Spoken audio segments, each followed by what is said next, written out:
Hello, everybody. Welcome to the Tim Gaither Podcast. Today is Wrestling Wednesday. Today, my guest is Temoer Terry. He's a three-time high school state champion from Kansas. He won state, I think, just about every single year when we were kids. He was a three-time Division I All-American at Nebraska, and super cool dude. Really good person, as well as being a great wrestler, and I'm really looking forward to having him on. Make sure you like and subscribe and share and all that stuff if you enjoy these podcasts. I would really appreciate it. And let's bring in Timor. How you doing, man? Good, man. How about you? I'm good. Are you in Brazil, right? Yeah. Yeah? How's it going there with COVID-19 and all that business? We're the second biggest debacle in the world. So we're trying to keep up with the states. So if that tells you anything. Debacle, how do you mean? Like the most cases and deaths and all that? Most cases, most deaths, people still acting like it's not actually real, that whole kind of thing. Yeah.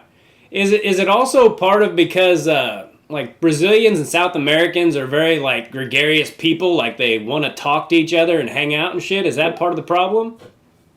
Some of it's, that's definitely, they're very social people, very social culture, which is one thing I like about it. But at the same time, the problem in Brazil is you have these, what are called favelas, which is basically like the ghetto, but like, not like the ghetto's nice in the United States compared to here. It's like good living there.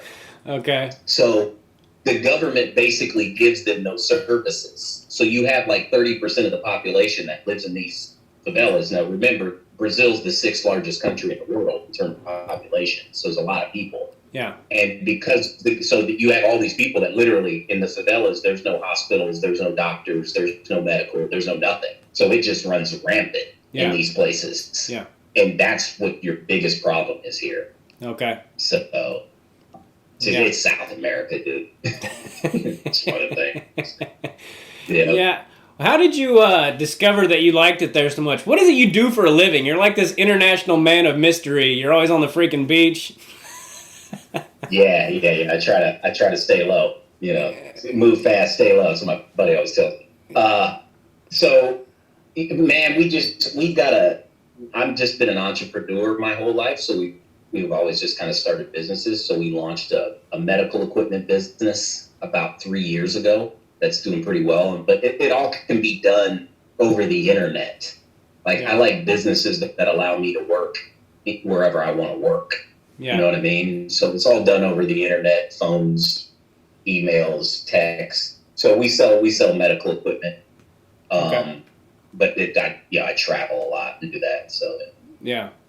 I just sent out a Facebook thing saying I was going to have you on here because everyone who wrestled in Kansas knows who Temoer Terry is.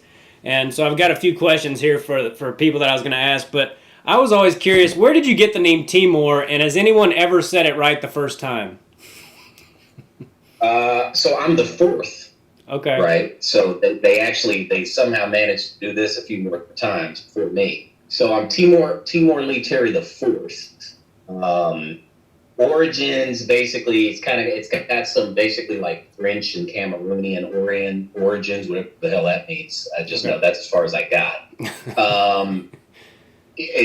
Part B of the question is no. I mean, it's so funny. They used to butcher my name, and Kansas kids wrestling I was Temper. I was Temoer. Sometimes they didn't even bother. They were just like, the kid from Mac, the black kid. Yeah, send him up. Yeah, we Terry.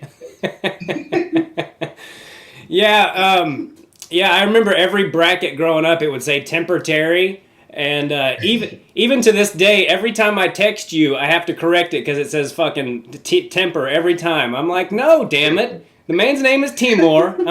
I've typed it in 100 times. You'd think by now it would be like, oh, this is the guy you're trying to talk to.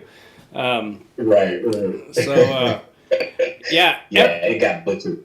I almost missed a couple of matches of kids because I didn't know who they were talking to. They're announcing my name, and I'm like, well, fuck, that can't be me. Yeah. And I was like, no, that's you, dude. You got to get out. I'm like, oh, shit, I didn't even know what they were saying. Yeah. So I remember you telling me when we hung out in Little Rock that no one in your family had wrestled before. Is that right?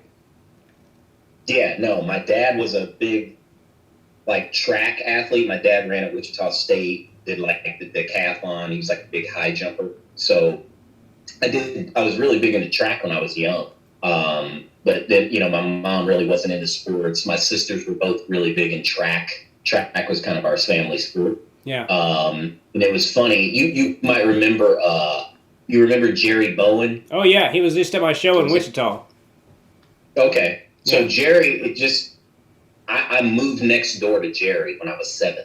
Okay. Literally lived in like a Circle Cove area, and he was one house over, and so we just became friends. And he wrestled, so I just went to wrestling practice with him. That was the only reason I ever got into it. And I kind of had a knack for it, I guess. I don't know.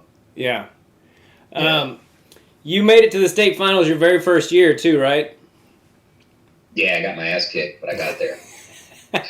Yeah, but you were only what? Hodge. You remember Tab Hodge? I remember the name, and I remember he was one of those really talented kids that ended up quitting, I think, even before high school. But he was really good. He was good. Him and his brother, he had a brother named Ty. Yeah. And they were both, like, from Emporia. And they were both, like, 4-time undefeated state champs. Like, everybody knew him. Yeah. And he was in my weight class my first year, so I think I lost to him 4 or 5 times. I got beat bad, like 15-1. It was terrible. But I got there.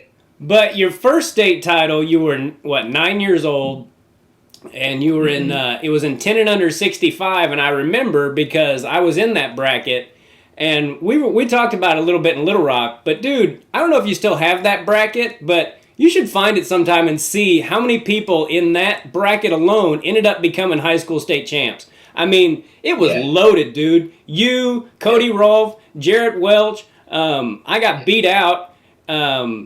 So many studs. I mean, I can't even remember who all was in it. Yeah.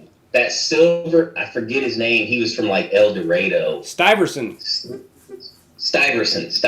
He was tough. I upset. The funny thing was, like, those guys beat me all year. I don't know what, like, I just had a good tournament. Stuyvesant beat me the whole year. Cody Rolfe beat me the whole year. And I literally wrestled those two in the semis and the finals. It was the first time I beat either one of them. Yeah. I just had a good tournament. What do you remember about, if anything? I mean, you were 9 years old, but do you remember anything about that first state title? Oh yeah, like literally, I remember headlocking Stuyvesant to win. Like I never thrown a headlock in my whole life, and somehow like his head popped up and I took it, and I wind up beating him like 8-3. I'm pretty sure that was the score. And then Rolfe, I think Rolfe was beating me the whole match, honestly. And I remember I still have it on some VHS tape somewhere. I think we just kind of scrambled and I snapped him down, and he kind of got up funny, and I just literally almost ran over him. Yeah. And when I caught him, I just caught him on his back for like a 2 count, and I got 4 points. Yeah. And basically, I beat him like 4-3. I'm pretty sure. He's beat me the whole match. It's funny the stuff you remember. You and I were at a freestyle tournament after that, and we were sitting there talking about your state finals, and some guy came up and was like, "Man, that was such a great move at the end of that match with Cody Rolfe." And the guy walked away, and I remember you looked at me and you go, "Everyone keeps telling me what a great move that was. All I did was push him." You're like, I basically just ran into it. Yeah. Just had to be more on balance than me. And I also remember you, like the year after that, we were like warming up some tournament in Topeka or something, and you were telling me like, yeah, I think I'm gonna quit. I don't think I want to do this anymore. And I was like, you can't quit. You're a state champion. To me, that was just the mecca. Like, if you were a state champion, you could retire. But I mean, but we were only 10, so I was like, you can't quit. You're too good. You're a state champion. So I like to think I'm the reason that you became as good as you did. You were the little voice on the shoulder. It's like, shit, they told me to stay in it. I probably should. God damn it. Do you know, because your kid's career, you made the finals every year, you only lost once. Do you know how many times you lost in kids in 6 years? Because it couldn't have been very much. Boy, I don't. After honestly, no. Because I lost a bunch. My first year, I lost a lot.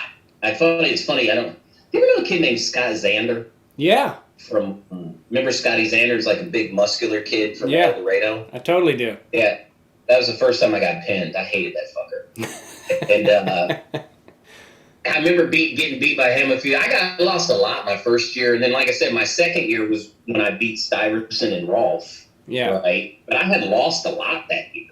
Stuyvesant had beat me twice, I think. Rolfe killed me. I mean, they didn't even have the 15-point rule back then. I think he beat me by like 16 points early in the year. Yeah. And then, yeah. But I don't think I lost. After that year, I don't think I lost again. Really? After that, my second year, once I won state, and I like just in my head, I was like, okay, I'm good enough to win. I don't think I lost again after that. Not in Kansas. Now, we would go to like Tulsa Nationals and, the Junior Opens and all that, and I lost some matches there. But in the state of Kansas, I don't think I lost again after that second year. Yeah. So like 4 years or something, yeah. You were a 3-time high school state champ, and you were a 4-time finalist. So that means you made 10 state straight finals and won 8 of them, which is pretty freaking good. But your freshman year, you lost to Justin Ware. And anyone who wrestled in our age group and time knows who Justin Ware was. I think he won like 11 kid state titles and absolutely destroyed everyone. It was like even the good kids were here and Justin Ware was here. And you were like right here, as far as like in kids. And I think your freshman year, he beat you by like, 5 points in the finals? Yeah, I think it was like 8-3 or something like that. Yeah. 7-2, something like that. Yeah. So you were one of the few people in Kansas that even got close to beating him, even within 5 points was like a big deal back then to get with Justin Ware. What is it you remember about him that was so freaking good? And I have more questions later on about Justin Ware because I'm very intrigued by the guy because now he's like this, no one knows who he is or where he's at, and he's just like this mythical Kansas figure. Anyway, what do you remember about him? I think probably the thing that stands out the most to me about him was like he actually enjoyed the competition. Like he, you know what I mean? There's just certain guys that like could rise to the occasion, like they liked it. They wanted to be, everything's riding on me and this is it. And I'm like, he was that kid. Yeah. Like, so he really he gained up for big matches. You know what I mean? I honestly, I think that was probably the biggest thing. I remember, like mentally, like you could just tell he was like, even as a young kid, like he was very well prepared. He enjoyed the competition. He enjoyed being on a big stage. Yeah. And so he wrestled really well in those matches. You know what I mean? Yeah. And, that carried over into college. We could get into that. We wrestled on the same team. But I think that's probably the biggest thing I remember. And honestly, he was like, Ware was a really good athlete. Like he was really fast, powerful. I mean, he was like, he should have been a state champ in like the 110 hurdles. I mean, he was just a good athlete. Yeah. You know what I mean? Was a great football player. He was a standout on their high school football team. He was a standout on their baseball team. Like he was just a good athlete too. Yeah. I remember somebody saying when we were kids, they're like, he's even better at baseball. And as a kid, I was like, how is that even possible? Yeah. That's what we used to say. We were like, why doesn't Ware freestyle? And they were like, because he's really good at baseball. Yeah. I mean, he was, yeah. So did you have anybody else your senior year, you're in high school that pushed you at all, or was he your only loss? Yeah, I lost to him literally 3 times my freshman year. Okay. I lost in the duel. I lost in the Newton tournament, in the finals in the Newton tournament, if you remember that, and then I lost in the state finals. Okay. But I didn't. He was the only guy that beat. So in other words, for 7 years in a row, you lost a total of 3 matches, and it was all to one guy. Pretty much. Have you ever thought about that? Well, now remember, because I wrestled a lot though in the summertime. Sure. So in Kansas, yes. Yeah. But outside that, yeah. I lost matches outside of that, yeah. Yeah. Well, you're being modest, but you basically went undefeated for 7 goddamn years. In my state, I was okay. I was decent. Yeah, and guys that are as good as you, that's not a big deal too. But you know, to the rest of us, we're like, fuck, you dickhead.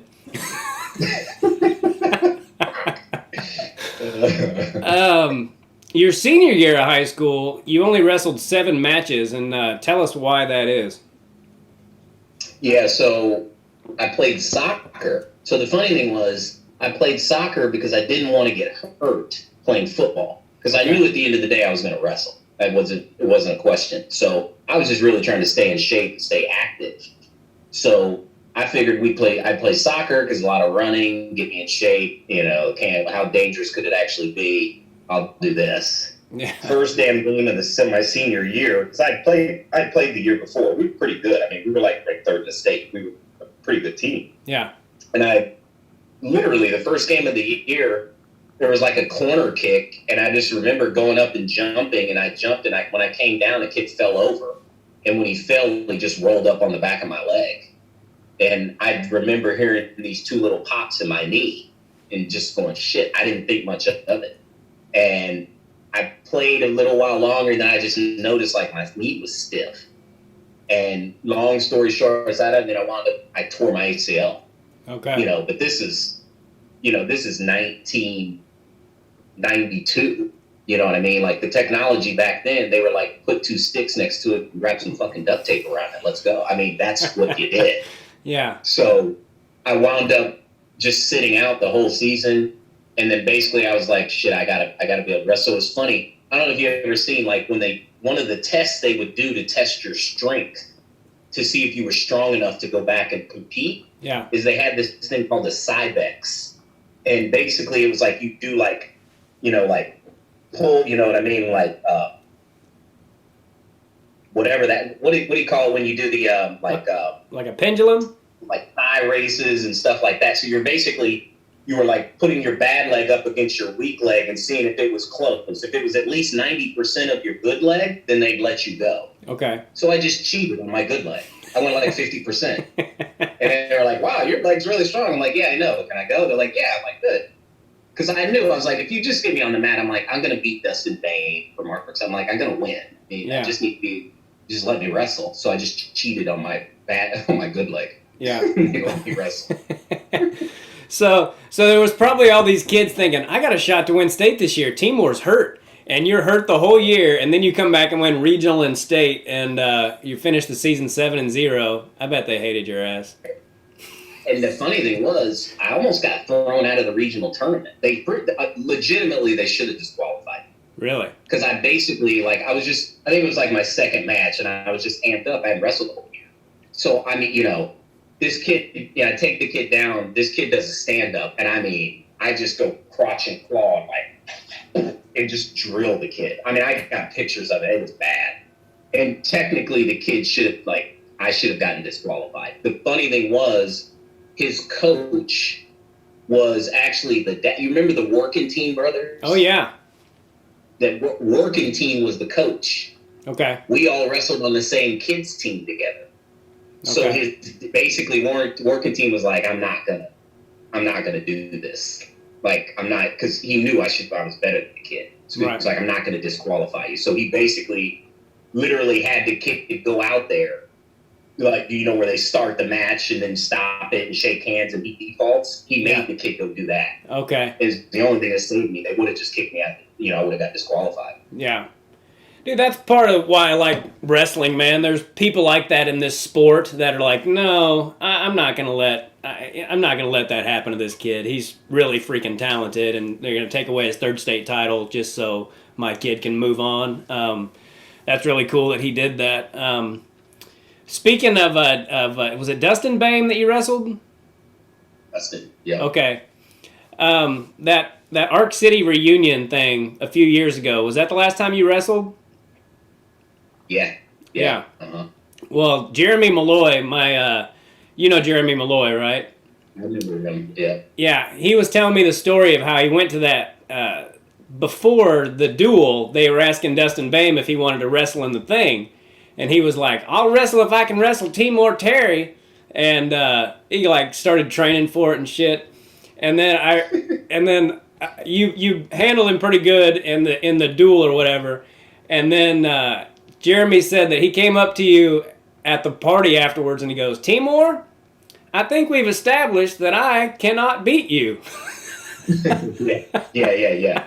Exactly. In full Ark City drawl, anyway. And Timor, well, it was. So I was like, yeah, well, good seeing you, buddy. Yeah, I do remember that. I just thought that was so the only funny. thing I was worried about it. I was so worried I was going to have a heart attack. I'm like, I'm so out of shape. I'm like, Rice, if I get to the first period, I'll be okay. Yeah, I signed up for an old timers tournament a few years ago, and then I ended up having a surgery on my shoulder and couldn't do it. But you think that you forget how freaking hard it is to wrestle, and then you go and do it, especially in a competition setting like that. Like even if it's just a duel for fun, you're in front of all those people and all that shit, and it just becomes a different thing. It's not like you might be able to wrestle in the room for a while, but getting in front of people is a totally different animal. Totally. Yeah. So you were dying during that? Oh, God. I mean, just like you said, you don't realize how much energy you expend. Like, you kind of you're kind of pumped up, I guess, and you're doing things harder than you normally do. And next thing you know, you're like, that first period's over. And you're like, shit, I'm tired. I'm having to, you're having to dig deep. Yeah. Like, this is the first period. Yeah. But, so I was a little bit winded, but yeah, I figured out how to pull through it, and I think there were like 1 minute periods, so you were only going to get so tired. Right. Yeah. You said that you wrestled a lot of freestyle. Is that what led you to Nebraska? Did you ever consider any other schools, or was it always Nebraska for you? Yeah, no, it's funny. So I always actually thought I was going to go to Iowa State because I was a big Eric Aiken fan. Okay. And he was a buddy of mine, and I kind of looked up to him. So he went to Iowa State. I was thinking, I'll go to Iowa State. Bobby Douglas was there, right? The only black coach. So I'm thinking, and he was recruiting me. So I actually always thought I was going to go to Iowa State. The only reason I didn't go is because they screwed up on the recruiting. Because I told those guys from day one, I was like, listen, they wanted me to come to my recruiting trip it was like the weekend of like our prom. And I had a girlfriend. I'm like, I'm going to go to this thing for prom. You know what I mean? Like, just reschedule the trip. Like, it's not that big a deal. Just bring me on a different day. Yeah. And I literally must have told them 3 or 4 times, I cannot go on this day. Like, I'm telling you, don't send me on this day. And sure as shit, they sent me the plane ticket and it was on that day. Yeah. I was like, you guys didn't hear a word I said. I sent the ticket back to them. I was like, I'm not coming. Huh. I was going there. Like, I was going to sign at Iowa State. Wow. You know what I mean? And it's fine. I mean, I wound up wrestling Bono 100 times anyway. He was there. Yeah. So I was always going to go there. And then after that, I didn't know. Like, I tossed it around like OU a little bit. I knew Oklahoma State. They had a bunch of kids. They weren't going to really come after me. But my dad had grown up in Lincoln. Okay. And so I was always a pretty big Nebraska fan. And so the funny thing was when Tim Newman, who was the coach at the time, he just really, like, I had torn my ACL and I didn't know, you know what I mean? Like, I was shot, like, my senior year, like, I'm thinking my scholarships are going to be gone. I'm freaking out. Yeah. And so he started recruiting me, and he had an ACL before. So he had gone through it before. He knew. So he basically kind of coached me through it and helped me through it. He'd call me every week and tell me to do stuff. And that's really the biggest reason I went there. Yeah. It's because he just kind of stuck with me and just kind of helped me through. You know what I mean? So if Iowa State had sent you the plane ticket on the right day, that's where you would have gone? Yeah. I went to Iowa State. Yeah. Because I liked Aiken. You know what I mean? Like, he was my boy. I always wanted to wrestle. Like, I knew him, I'd known him since I was like 9. Yeah. I always wanted to do that. So I had already made my mind up. Yeah, he was on my kids' team when I first started, and I did a podcast with him recently, and I wish I would have got him on a Zoom podcast because it was before I started doing those, but it was one of my favorite podcasts, dude. He is such a different breed of cat. He is just the coolest. When I was a kid, I wanted to be Eric Aiken. I was just like, everything he did to me was cool. Yeah, he was just he was like the cool older high school kid. You know what I mean? Like, and he was fucking good. Yeah. So, you know what I mean? Like, I was trying to pattern myself a lot after what he was doing. So when he went to Iowa State, I was like, shit, I'm going to Iowa State. Yeah. you know. Did you do really well at junior nationals every year? You know, the funny thing is, I only went once. I didn't. Yeah, I went. So my sophomore year, my freshman year, I went to cadets in Battle Creek.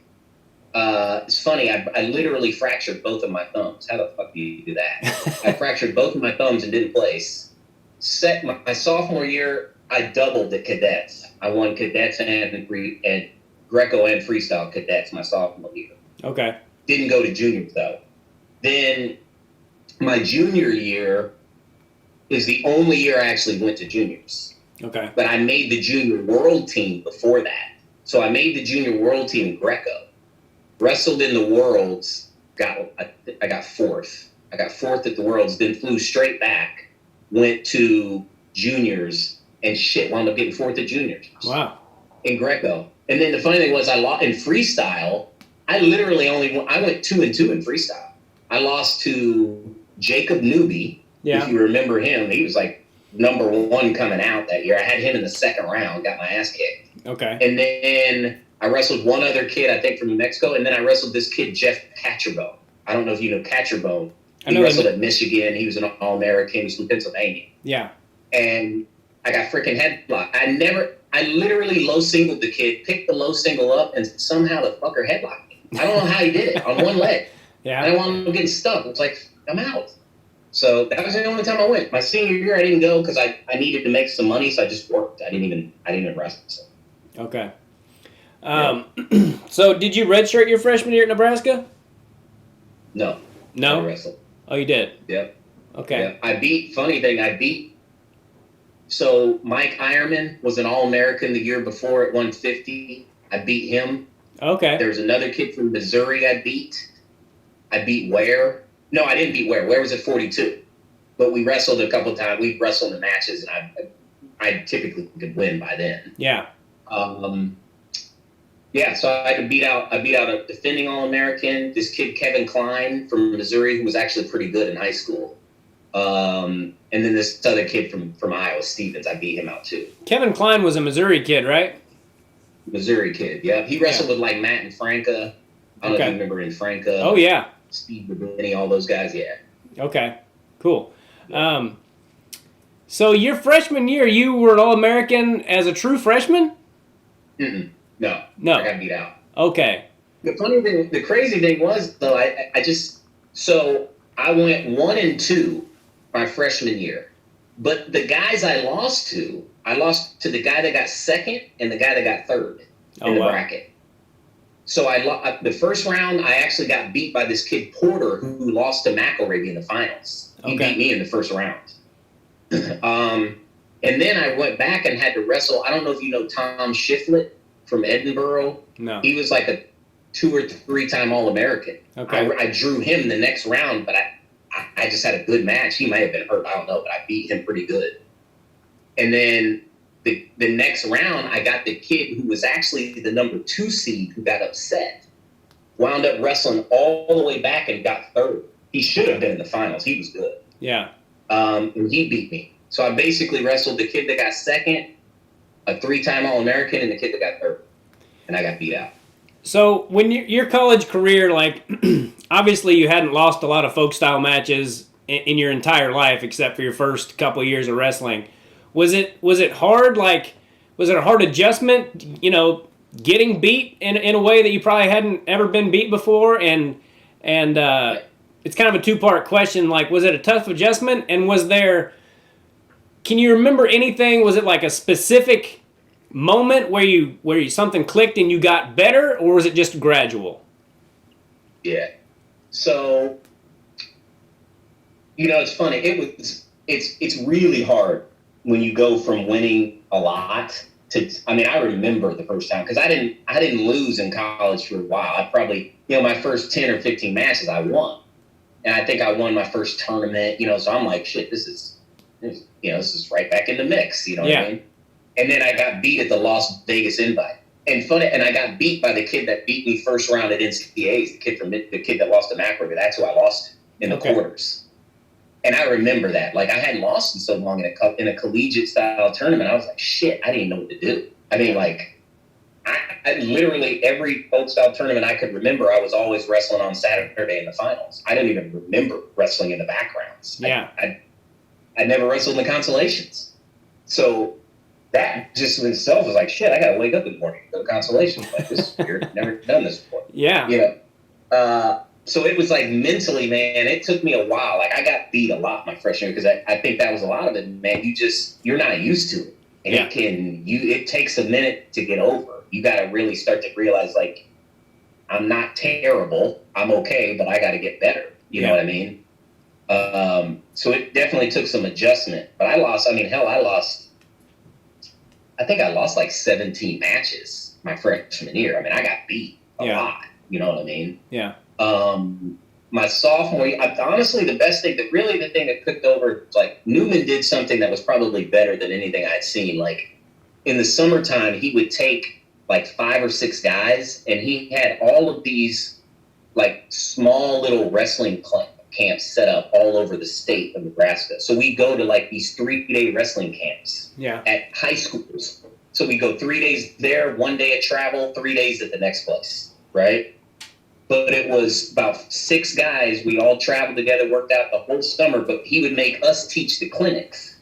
That's why I got good at understanding how to keep kids' attention and teach clinics, because he would make us do it. Okay. But it also I got good at learning technique, because those kids will call you out if you don't know what the fuck you're talking about. So you got to understand how to teach it, right? Yeah. Yeah. So that helped me a lot. I did that all summer, and we trained every day. I mean, he'd have us out in these small towns kind of pushing cars and stuff. I mean, just ridiculous stuff.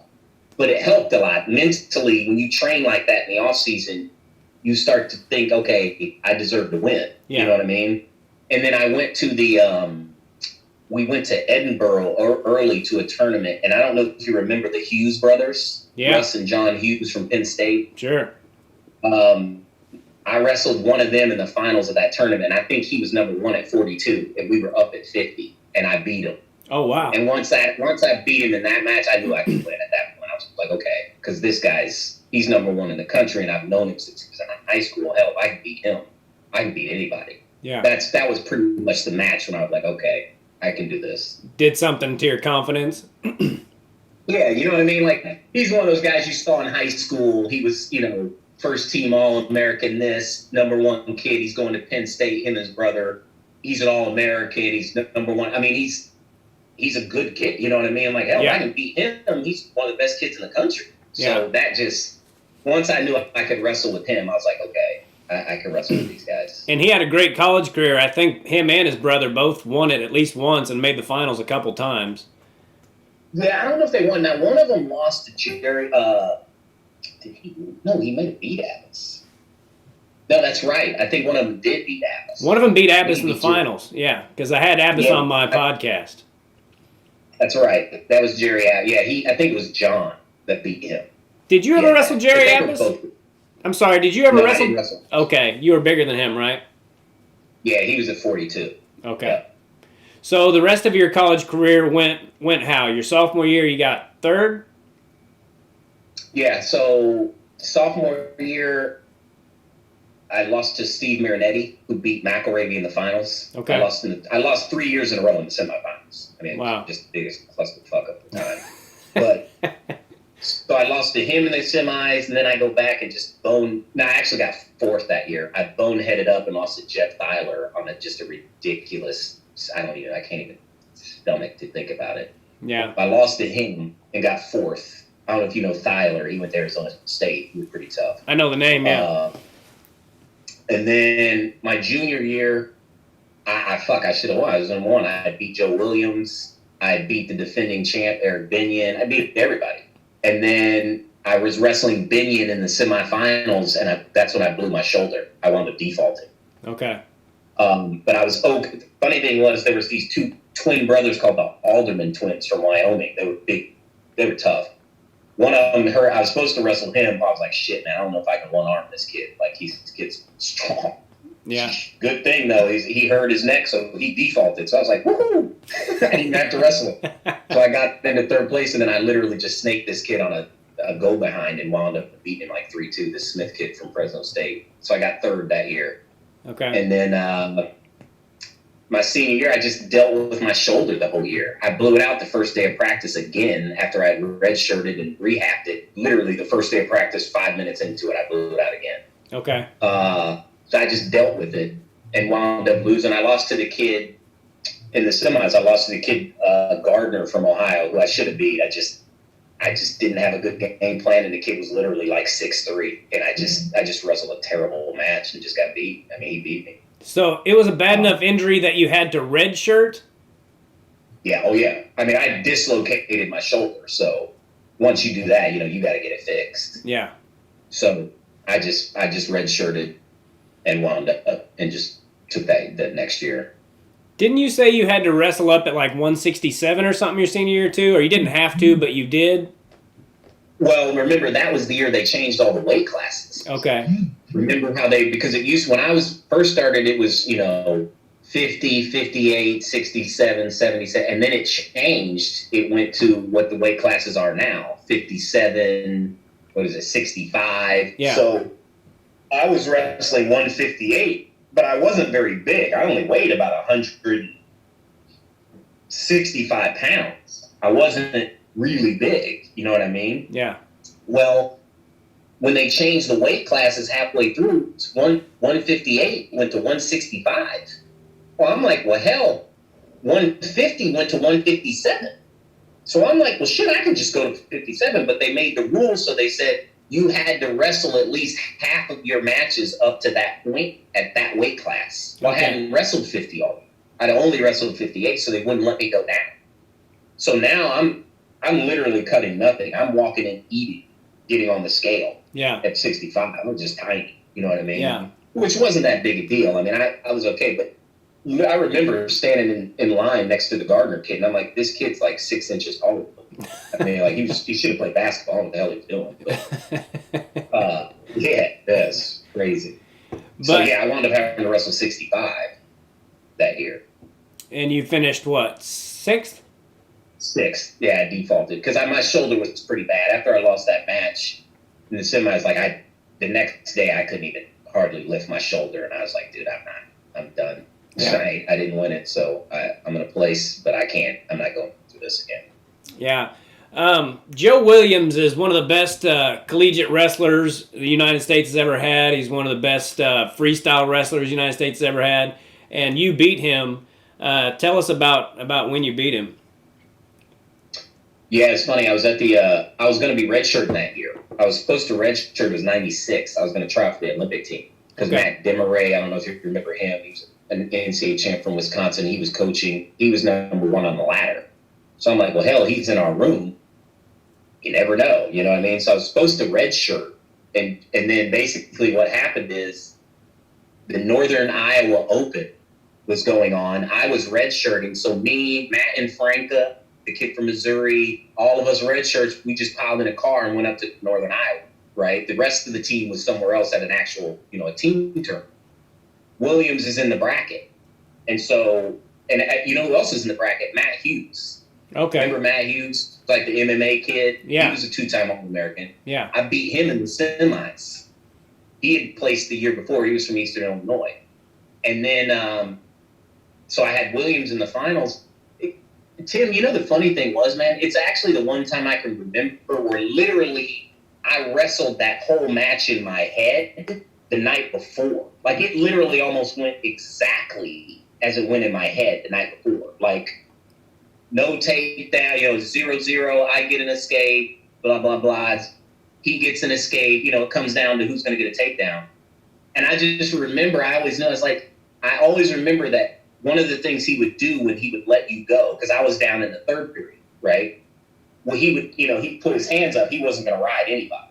Yeah. But I always knew, I would watch him, and I knew that one of the things he would always do is he would kind of rush you. Like, he'd kind of put his hands and let you go, but you turn around, and he was just so strong and athletic and long that he, a lot of times, would just run at you and just run over you. Yeah. You know what I mean? Because you kind of stand up and face him, he just run over. And I just knew, I was like, that's what he's going to do. Yeah. And so basically, when he put his hands on me and let me go, I just didn't stand up. I just stayed low. And sure enough, he came right at me. And I just literally just ankle kicked him. and just sat him right on his butt. He fell right down. He came right at me. And I was like, shit, this is exactly how it went in my dream. Like, sat him right on his butt, and there was only a few seconds left, and I just rode him out the rest of the tournament. I beat him. Nice. But it was weird. Like, I literally, the whole match went almost identical to the way I had basically dreamt it the night before. I just remember it. Yeah. You know? Yeah. And I'm sorry, what did you say happened then? That year in the semis against Binion? Did you get hurt? Yeah, I got hurt. So I shot a double. When I shot it, it like subluxed my shoulder. My shoulder popped out. I was like, fuck. And it just kept happening. And, you know, I think your third injury default, you have to default. Yeah. So I just wound up, because it kept popping at that point, I just wound up default. Yeah. So you would have had Joe Williams in the finals that year, and you had as good a chance to beat him as anybody. I really think I would have beat him. I mean, honestly, like, people don't realize, I just felt like I knew how to wrestle. Yeah. It wasn't even that, not taking anything away from him. Yeah. I just felt like my style was good for him. Like, I was always confident I could beat him. I never thought I would lose. I beat him that match at Northern Iowa, and then we wrestled in the national dual finals, right? And since it's 25 years later, I can tell the real story. So I literally, we're in the finals of the national duels against Iowa, and me being the brilliant young gentleman that I am, I go out with these kids, and we're out partying now. I'm out partying and blah, blah, blah. I literally came to the tournament in the same clothes I left in the day before. I stopped at a quick shop and bought a toothbrush on the way to brush my teeth, because I knew, I was like, fuck, man. I get to the tournament, take off my stuff, start warming up, whatever. And I'm like, boy, this could be a hell of a day. And the funny thing was, he snaked me on a takedown. But other than that, I should have won the match. Yeah. By the end of the match, if you watch, literally, I snapped it down. He laid on the mat. I broke him. I had it. But I just ran out of time. Yeah. And I wound up losing. And at that point, I was like, if we wrestle again, I guarantee you I'll beat you again. Because I'm like, hell, I was half drunk and I was beating you. So I had his style. I just knew, like I said, I'm not anything special. It's just for him, I knew I could beat him. Yeah. I just felt like I had its style down. Is there anything about your college career that if you could do it over, you'd do it different, or would you do it all the same? Man. Not really. I don't really regret anything. I mean, I wish I had won the fucking tournament. I should have. I was good enough to win. Yeah. You know what I mean? But how many people say that? Everybody says that, But, I mean, at the end of the day, like, I'm happy with what happens. You know what I mean? I was blessed to get out of there, got a full scholarship, had a good time, made a great bunch of friends. Like, I don't really regret it. Yeah. So, for the people who don't know, you were teammates with Justin Ware, and he had a really great freshman year. And so what happened to him? Oh, jeez. I mean, so a lot of people don't realize this. Justin Ware was the only guy in the country that actually took down Alan Freed. Yeah. Alan Freed's senior year. If you know who Alan Freed is. Dude was a beast. Yeah. He was an animal from the time he was a freshman in high school. Yeah. And he didn't give up a takedown his entire senior year. Ware was the only guy. And Ware was such a good athlete. Ware could literally stand in front of him straight double leg, and he would take him down. I mean, it was amazing. Yeah. He was just a really talented, fast kid. So it was kind of weird, man. Like, we got to the NCAA tournament. Justin was the 6th seed. Steven Abbas was number 2 seed. And we were all like, shit, Ware's going to beat him. We're like, Ware's better than him. We were like, hell, Ware's going to get in the finals. He might beat Freed. And we were all like, this is going to be good. You know what I mean? So he gets a pigtail his first match against this kid from Boise State. Ware was impossible to take down with just a regular right side high crotch. Like, if you high crotched him, he was really easy to get on, but he was going to take you down if you got on his leg. He was that good with scooting around the corner. He was really good with it. So we knew, we're like, dude, this kid, and all the kid from Boise State did was high crotch. It was the only shot he had. Yeah. We were like, God, where's he killed this kid? He goes out there, man. I don't know what happened to him, but boy, he was just shot. I don't know what it is. The kid took him down like 4 times with a high crotch. He hadn't been taken down the whole year with a damn high crotch. Huh. I mean, and he winds up losing. And it was, it's the pigtail. So if you don't get pulled through on the next match, you're out. Yeah. So Justin winds up going, Justin's the number 6 seed. He gets beat by this kid. So then this kid goes to the next round and gets his ass kicked, and Ware's out. Yeah. Only kid he had lost to the whole season was Alan Freed. Yeah. And he's out in one round. Yeah. I never saw him again from that day. To this day, I still have never seen Justin Ware again. Yeah, I remember you telling me that story, and so I'm just kind of intrigued by the guy. Just like, here he was, this, kind of a Kansas legend, and then you told me I never saw him again. I was like, that's just... Nobody on the team did. We were in North Carolina that year. Okay. NCAAs was in Chapel Hill. He lost that match. I don't know if somehow he got a ride home or whatever, but he didn't come back with any of us. We never saw him again on campus. I never saw Justin Ware again after that. Wow. To this day. Yeah, I would love to have him on the podcast, but I don't know if anyone knows where the hell he is or what he's doing. Well, I heard he was coaching in Ark City for a while. I think he's in Ark City. Okay. At least that's what I heard, but I don't know. We were going to send out a search team for it, but hell, I don't know where the hell to start. What was his personality like? I don't think I ever talked to Justin Ware. Honestly, not very many people. I didn't really either. He was kind of like to himself. Like when I got to school, he had a girlfriend that he lived with. You know what I mean? So like he didn't really go out much with I didn't really hang out with Ware all that much. I didn't really know him all that well. You know what I mean? Yeah. Just kind of a quiet dude. I don't think anybody really is. Yeah. It's very intriguing. It's very, very weird story. When your college career was over, did you try out for any World or Olympic teams or? Nah, because I was hurt. I had to get another surgery because I had blown my shoulder out. So I was dealing with it the whole year. So I knew I was going to have to get it fixed again. Yeah. And I had just honestly, if that's the one thing I probably would change, it was probably just having kind of a childish attitude. I felt like I had kind of got screwed over. Because after my sophomore year, when I got fourth, my coach had told me the whole time that I could redshirt because I'd gone 2 seasons and hadn't redshirted. And, college wrestling's fucking hard. I mean, it's hard on you, grinds on you. So I was like, man, I just want to redshirt, try out for the Olympic team. Matt Demery's here. I can train. Like, you never know. I mean, hell, I might make it.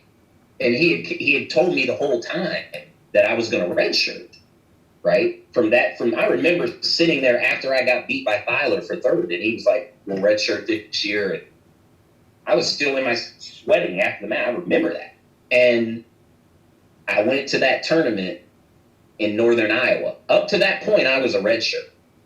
I went to that tournament in Northern Iowa, and I beat Williams. And on Monday, I'm number 1 at 58 because nobody knew I was redshirt. They had no idea. So all of a sudden, amateur or whatever, I'm number 1 at 58 because I just beat Williams. Yeah. So they come back, and then all of a sudden, coach pulls me in, and he's like, "We have a chance to win the NCAA tournament when we need you." And he was like, "But I'll let you, you decide. I know I've told you that you can redshirt, and if that's what you decide you want to do, I'm going to honor that. But I just want you to know, I want to come to you. I think we can win the NCAA tournament. Obviously, we need you." And I went back. I literally called my dad. And I just said, "Man, I'm not. I'm just beat up. My whole mind has been around freestyling and not having to grind through the season. I'm like, I just mentally, I don't want to do it." Yeah. So I remember I went back a day later, and I was like, "Yo, man, I decided I'm just going to redshirt. I just don't. My head's not in it right now." And I remember the look on his face, he couldn't believe that I actually told him I was going to redshirt. He thought for sure I would come out. And then literally he was like, "Okay." And I went to practice. 15 minutes later, the assistant came in and was like, "You ain't redshirt. You're wrestling." Yeah. I was like, "Fuck." Okay. So that was sort. And I probably should have just been more mature about it and just taken it. But I was just a young kid, and I was just a dick about it, quite frankly. I basically was like, okay. I was like, so I have the leverage. You know what I mean? I'm like, you guys need me. So you're going to do this, and you're going to do this, and I'm going to show up to practice when I want to show up to practice because you came to me. Yeah. And it was just being a young, dumb kid. You know what I mean? That's probably the biggest thing I would regret. I'm like, I shouldn't have done that. I should have been serious about it. Yeah. You know what I mean? So. Well, they say youth is wasted on the young, and it's because we're dumber than shit when you're young. Oh, shit. God. You get a little older and you start figuring things out and your body doesn't work and you're like, motherfucker. Yeah, man. I just turned 45 and I'm like, my God. I know. Like you just don't come back around. It doesn't come back as the way it used to. Sheesh. Yeah. Do you miss wrestling? Nope. No. No. Yeah. I mean, I like it when I'm getting in the room. I like to work with the kids, and I get a lot, I get something from that. But, like, I've never really wanted to, like when I coach, I love to go in and coach practice and run practice. Yeah. But, like, if you think I want to go sit at a kids wrestling tournament all day Saturday from 8 a.m. to 9 p.m., that ain't happening. Yeah. That's just happening. You know what I mean? So I like getting in and interacting with the kids and teaching technique and working and stuff like that. But then after that, I'm like, all right, I'm going home. Need a beer. Yeah. Who do you think is the toughest guy you've ever wrestled besides me when we were 10 at that freestyle tournament? Well, now I got to dig deep. I mean, honestly, like Ware was tough. Ware was he was tough to wrestle. Like he had his game face on, so you knew it was going to be a good match. Probably the person I hated to wrestle the most was Chris Bono. Okay. Like he was just cock strong. I mean, he's like 5'4". He benches like 500 pounds. He squats, small houses. I mean, he's fucking strong. Yeah. I mean, yeah. And he had a really hard head. And he just wrestled like he was just a little bowling ball. But you knew when you wrestled Bono, you were going to get beat up. Like, win or lose, you were going to come out of that match and be like, man, I got beat up. Yeah. His head was hard and he's strong and he kicked you in. And I hated wrestling. Yeah. So he was the one guy I remember, like, fuck, I just did not want to wrestle Bono again. Yeah. So, yeah. Well, I know you've won God knows how many matches, but is there one that stands out in your mind as the most satisfying of your whole career?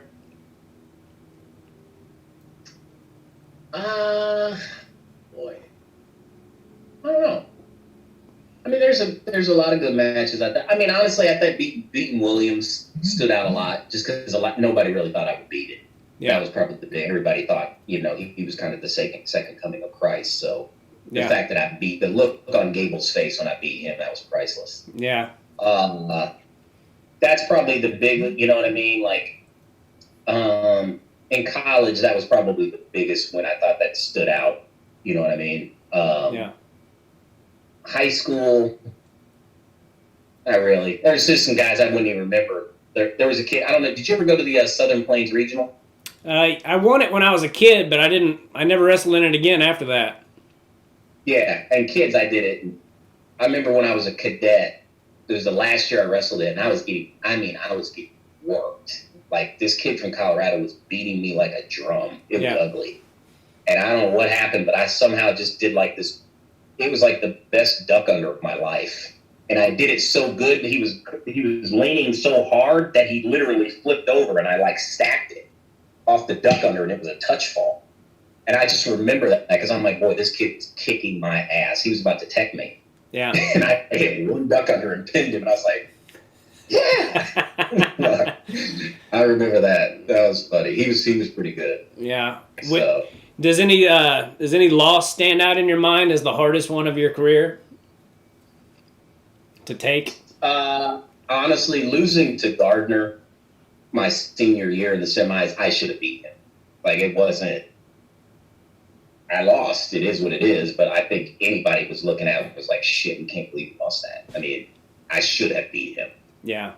So that was probably the big one. And then having to default to Binion, and I should have beat him. I should have won NCAAs out here. I should have beat Williams in the finals. I'd beat both of those guys. Yeah. And I knew I could be, you know what I mean? So those are the big ones. I'm like, fuck, man, I should have won those matches. Yeah. Binion won an NCAA title too, didn't he? Yeah, he had won it the year before.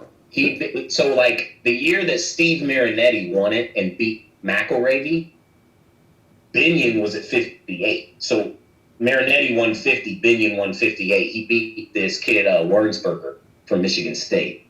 Yeah, I remember that guy, Dan Wernsberger.